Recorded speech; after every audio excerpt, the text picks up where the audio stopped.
بطاقتين صفراوين. رونالدو يبحث عن اسينسيو، خطيرة الكرة، بابا سيبايوس، التسديدة جول. فعلها داني سيبايوس في أول مباراة له كأساسي يفتح مجال التسجيل للريال.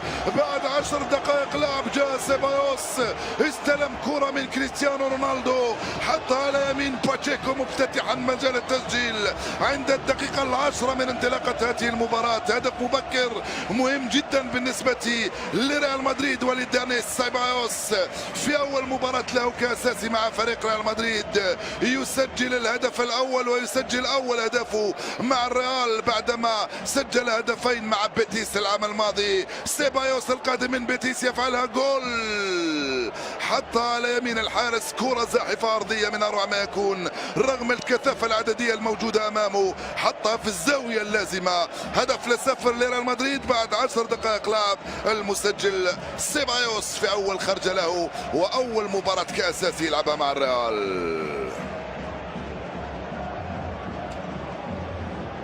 مهم جدا بالنسبة للريال أن نسجل هدف مبكر أمام خوخي بورغي. هايلا بورغي توغل من الوسط، يواصل بورغي يلعب على الجانب من كرة خطيرة يسرع ديبورتيو على فالافيس. منير الحدادي دخل، منير توزيع، ولا لا با جول. يا سلام على هذا الجول من أروع ما يكون. جول جول جول جول جول، يا له من جول يا كايلر نافاس. حطها لك في الزاوية 90 في الوقت الذي كنت أقول بأن نتيجة هدف لصفر ليست مطمئنة تماما. جاء مانويل غارسيا وسجل هدف في منتهى الروعة، حطها في الزاوية 90 بعد التمريرة من أروع ما يكون من منير الحدادي، حطها فارق فراس مانويل غارسيا. هدف التعديل لديبورتيفو ألافيس أمام ريال مدريد في الدقيقة 40.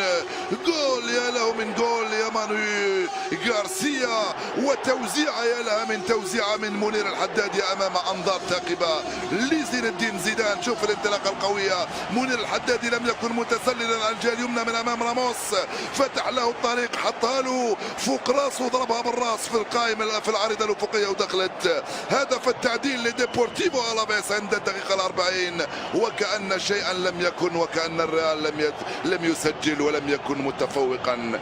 ديبورتيفو ألافيس بسبع أرواح يعود، ضربت في العارضة الأفقية ودخلت مباشرة من أمام الحارس كايلور نافاس وفرحة خافير كابيلو وتشجيعات نافاس لرفقائه في وسط الميدان. مباشرة لكازيميرو على الجهة اليمنى، يلعب عليه كارفاخال. الريال يريد أن يسجل هدف ثاني هنا في هذه اللحظات.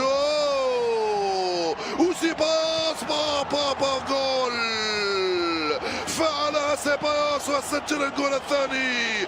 ثنائية تاريخية لطفل صغير عمره 21 سنة، أول مباراة كأساسي مع الريال. قبل اليوم البعرة بلعب 4 دقائق، وقبل اليوم لعب في بيتيس. استعاد كرة على خط ال 18 سددها سيبايوس وسجل ثنائية اليوم. دانيال سيبايوس في أول مباراة رسمية في الريال وفي وقت لازم وحساس بعد ما سجل ديبورتيفو ألافيس هدف التعديل. الريال يقول لديبورتيفو ألافيس أنت صغير وأنا كبير، أنت ألافيس وأنا الريال. من دون أن يسجل رونالدو اللي كان في هذه الكرة. شوف الوصول تاع سيبايوس، يا لا من شجاعة عند سيبايوس، حط رجله في ظروف مثل هذه أمام 3 لاعبين نفذها في شباك تقريبا فارغة وسجل الجول الثاني لريال مدريد 2-1، وكأن شيئا لم يكن. عادت الأمور إلى ما كانت عليها عندما سجل سيبايوس هدفه الأول مع الريال. زيدوا سجلوا.